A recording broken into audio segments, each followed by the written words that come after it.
Good morning student. आज हम start करते हैं पार्ट 13 मेरा घर। ठीक है, तो आप जानते हैं आपका घर कैसा है।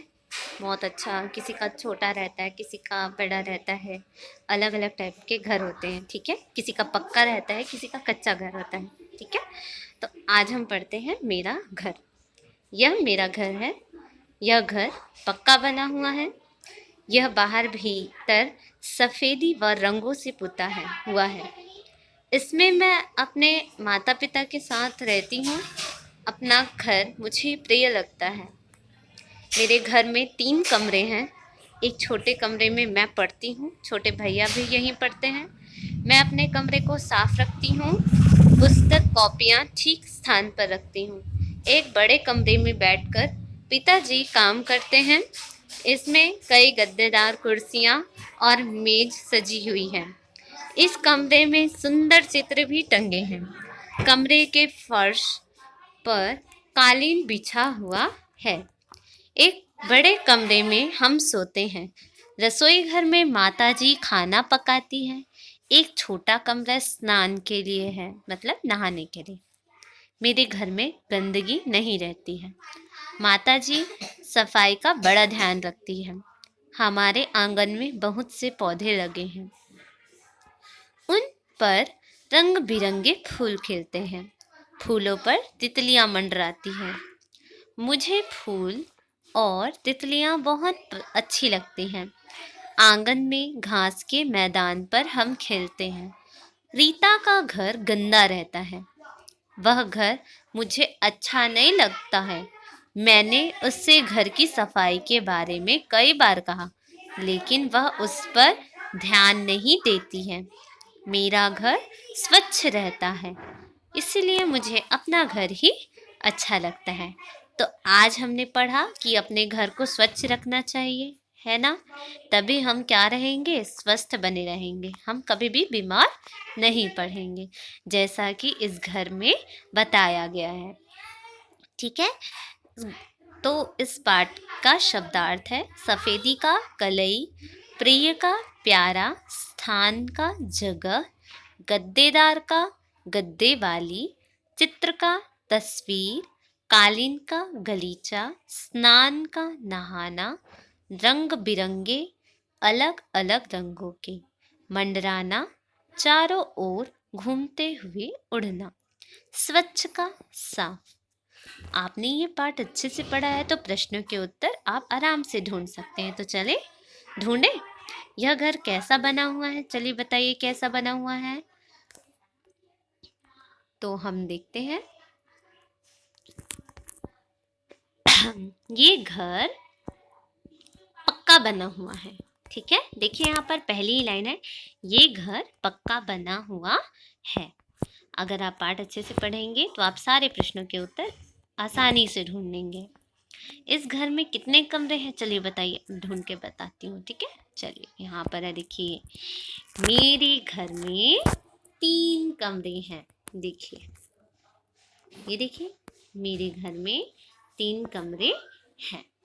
ओके, अब नेक्स्ट क्वेश्चन आंसर करें। माता जी घर में किस बात का ध्यान रखती है, सफाई का बड़ा ध्यान रखती है ना। तितलियां कहाँ मंडराती है, तितलियां फूलों पर मंडराती है। इस पाठ से आपको क्या शिक्षा मिलती है कि अपने घर को साफ और स्वच्छ रखना चाहिए। प्रश्न नंबर 2, यहाँ पर उचित शब्द चुनकर खाली स्थान भरिए। पीले रंग के बॉक्स में यहाँ पर 2 ऑप्शन दिए हैं। 2 ऑप्शन में से एक ऑप्शन आपको चूज करके यहाँ पर लिखना है। पहला है आपका, देखते हैं, पिताजी के कमरे में सुंदर चित्र टंगे हैं। ठीक है, रसोई घर में पिता या माता जी खाना पकाती है। ठीक है, हमारे आंगन में बहुत से क्या लगे हैं, चित्र या पौधे लगे हैं। तितलियां ब्लैंक पर मंडराती है, फूलों पर या घास पर, किस पर मंडराती है, फूलों पर। तीसरा, सही वाक्य के सामने सही तथा गलत के सामने गलत का निशान लगाइए। क, मेरा घर कच्चा बना हुआ है। गलत। मैं अपने माता पिता के साथ रहती हूँ। सही। मेरे घर में 8 कमरे हैं। गलत। कितने कमरे हैं? 3 कमरे हैं। मैं अपने घर को साफ रखती हूँ। सही। ठीक है। सुमेलित कीजिए मतलब सही जोड़ी बनाइए। प्रिय को क्या बोलते हैं? प्यारा। स्थान को जगह, स्नान को नहाना, स्वच्छ को साफ, सफेदी को कलई। भाषा और व्याकरण।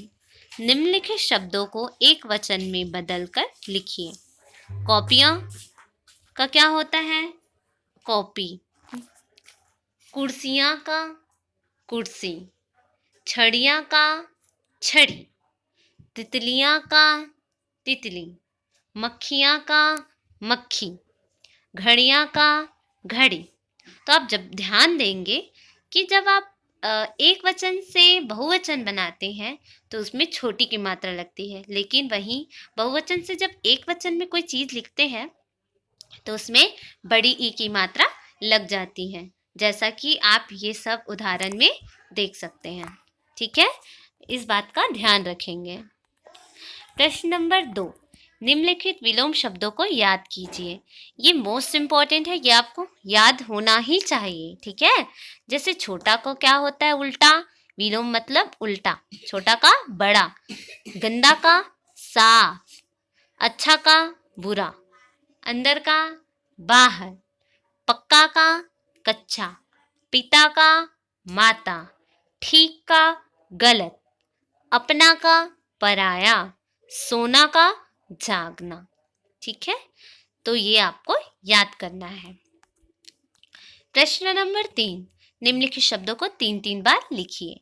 ये सारे जो वर्ड्स हैं, ये जो शब्द हैं, थोड़े कठिन हैं। इसको आपको 3 बार लिखकर अभ्यास करना है, और ताकि ये सारे जितने भी शब्द हैं वो आपको अच्छे से लिखने आ जाए। तो आपने ये पाठ पढ़ा है मेरा घर। ठीक है, तो ये पाठ अगर आपने अच्छे से पढ़ लिया होगा तो सारे प्रश्नों के उत्तर आसानी से दे सकते हैं। ठीक है, थैंक यू स्टूडेंट्स।